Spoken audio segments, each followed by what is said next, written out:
Bhanjanagar block समन्वित शिशु विकास विभाग पक्षर आरएमसी कार्यालय निकट कल्याण मंडप ठारे ब्लॉक अंगनवाड़ी कर्मी मानक नहीं आमकुनी पिला ब्लॉक स्तरीय तालीम कार्यक्रम अनुष्ठित हो जाइए। गुरुवार ठारू आरंभ होइतिबा 3 दिनिया एही तालीम शिविर में छोट छोट शिशु विशेषकर मासेरु 3 वर्ष पर्यंत शिशु मानसिक और बौद्धिक विकास दिगरे किभଳି कार्य कराजिबो अंगनवाड़ी कर्मी मानक कौन भूमिका रहिबो से नहीं उपस्थित कर्मी मानक तालीम प्रदान करा जायछि। सीडीपीओ मिलिमा कुमारी पंडा, उपखंड सामाजिक सुरक्षा अधिकारी एसीओ सबर, उपखंड सूचना और लोकसंपर्क अधिकारी गौरी शंकर शतपथी प्रमुख अतिथि भाव जोगदे अंगनवाड़ी कर्मी कर्तव्य बाबद कही।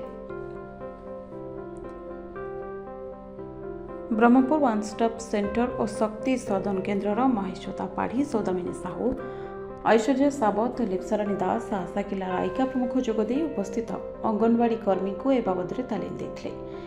बलात्कार, अपहरण, पारिवारिक हिंसा, एसिड आक्रमण, महिला चालाण, शिशु यौन उत्पीड़न, बाल्य विवाह, साइबर क्राइम, यौतुक निर्यातना और मृत्यु समेत अन्यान्य हिंसार मनस्तात्विक और सामाजिक परामर्श और डाक्तरी, पुलिस और आईनगत भली अन्य जेकोसी सहायता बाबद परामर्श देते। ब्लॉकर समस्त सेक्टर सुपरवाइजर उपस्थित रही तालीम शिविर परिचालन में सहयोग करते। गंजाम जिला प्रतिनिधि चित्तरंजन गंतायत रिपोर्ट, तदंत न्यूज।